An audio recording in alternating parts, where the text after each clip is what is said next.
commence avec ces révélations de Joseph Burns dans une conférence au Financial Times, une conférence qui a porté donc sur les conflits dans le monde, avec justement ces mots. Il y a eu un moment à l'automne 2022 où je pense qu'il y avait un risque réel d'utilisation potentielle d'armes nucléaires tactiques.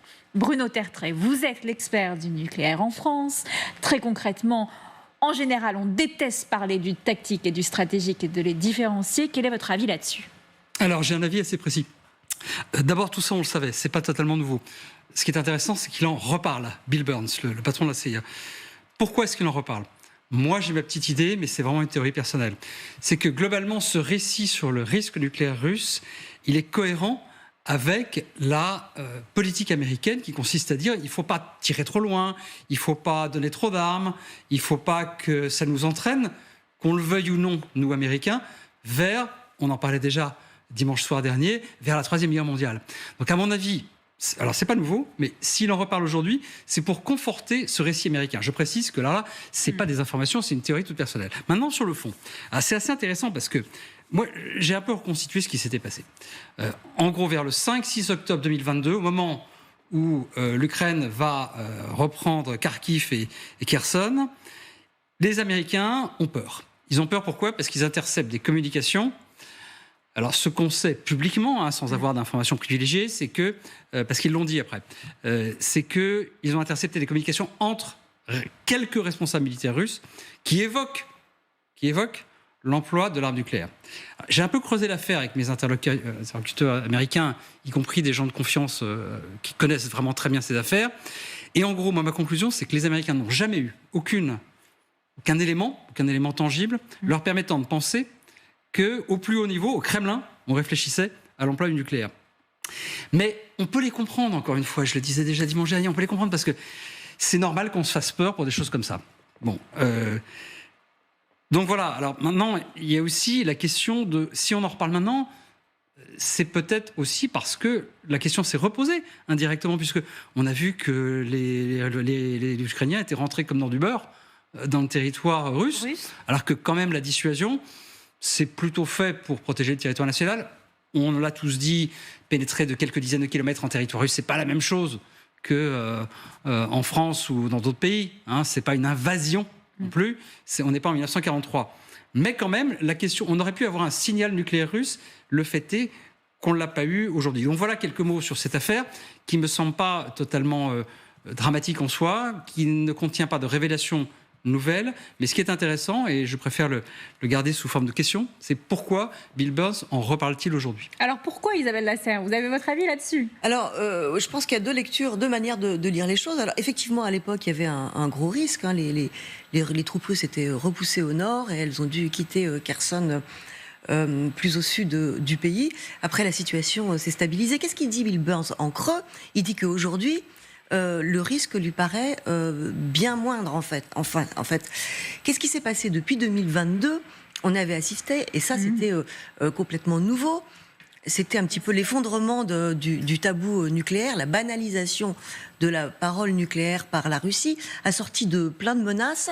La menace de faire stationner des armes nucléaires en Biélorussie, les multiples menaces directes faites par l'entourage de Vladimir Poutine. Il y avait aussi les installations nucléaires à Kaliningrad, etc. Donc il y avait une ambiance nucléaire avec cette banalisation qui, pensaient les Américains aussi à l'époque, risquait peut-être finalement de pénétrer la doctrine stratégique russe. À ce soir, on ajoutait aussi régulièrement des menaces russes de changement de la doctrine nucléaire. Et puis on s'est aperçu qu'en fait toutes les lignes rouges qui ont été franchies par les Occidentaux n'ont pas provoqué en fait de réaction nucléaire de la part des Russes.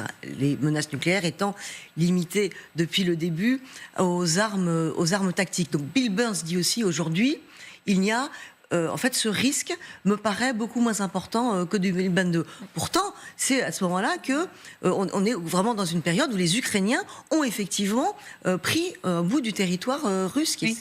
Regardez, c'est exactement ce que vous dites. Je n'avais jamais pensé cependant, et c'est l'opinion de mon agence, que nous devrions être inutilement intimidés par cela. Poutine est un tyran, il va continuer de faire entendre sa voix.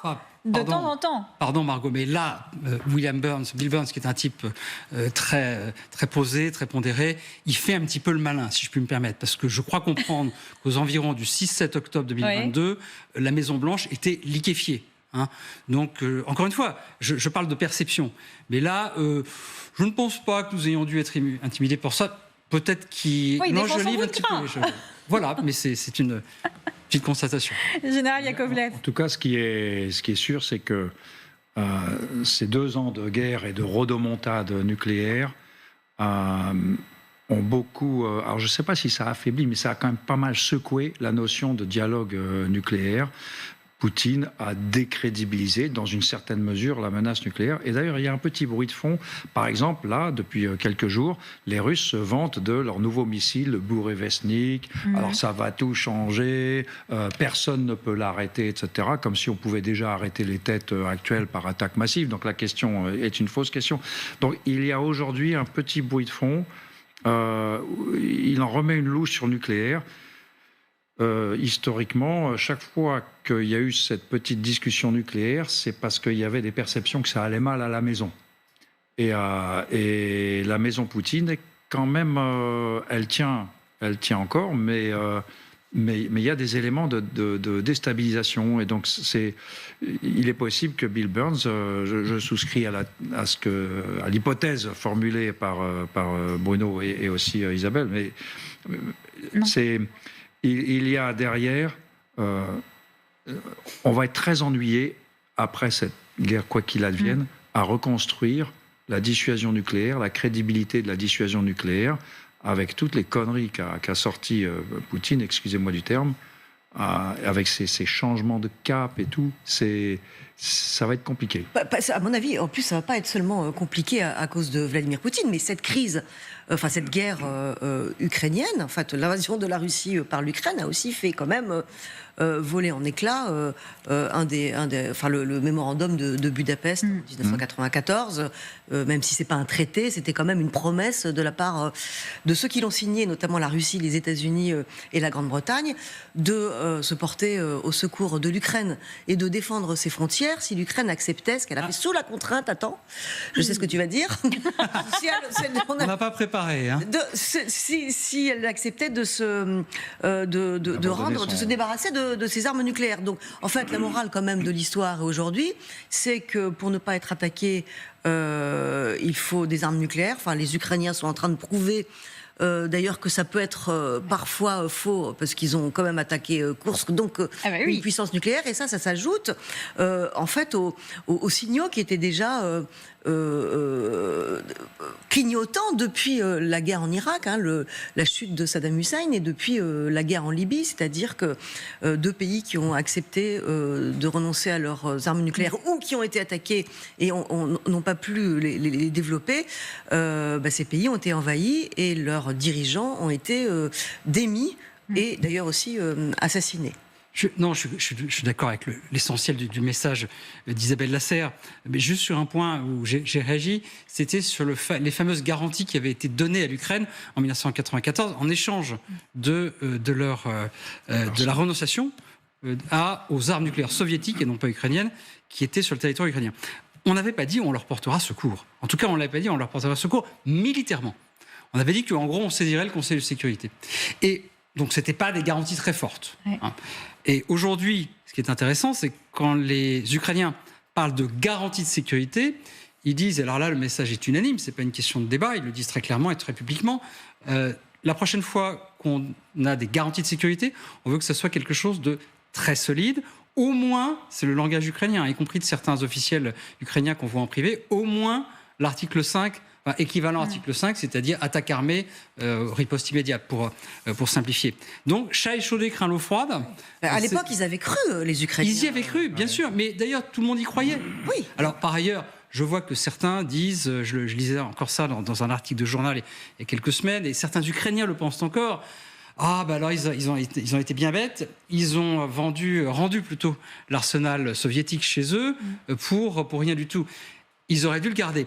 Non, ça c'est pas le sujet de ce soir, mais l'histoire est beaucoup plus compliquée que ça. Ils ont été contraints de le... Alors ils ont été ils n'auraient pas contraints, pu le mais garder. ça a été. Je rappelle quand Ils même n'auraient pas pu que l'entretenir. lors de la réunion finale de la dissolution de l'Union soviétique, après la réunion en Biélorussie, donc je crois que c'était au Kazakhstan, enfin je sais plus, on va pas refaire l'histoire, mais en gros, l'idée de dire on va dénucléariser les républiques soviétiques, Nouvelle république. c'est quelque chose qui est consensuel à ce moment-là. Voilà. Enfin, on va pas refaire l'histoire. Mais pourquoi est-ce que c'est pertinent pour aujourd'hui? Parce que c'est vrai qu'aujourd'hui, les Ukrainiens, je ne sais pas si vous avez vu, Alexandre Litvinenko, le secrétaire du Conseil de défense et de sécurité ukrainien, était à Paris. Il a vu un certain nombre de gens, dont moi et de nombre d'autres gens, peut-être d'autres ici d'ailleurs, je ne sais pas. Mais la manière dont il parle de ces garanties de sécurité, c'est extrêmement clair. Alors là, pour le coup, il n'y a pas de débat. C'est au moins quelque chose d'équivalent article 5. Donc voilà, ils ont tiré la leçon effectivement de 1994. Et j'espère que nous aussi.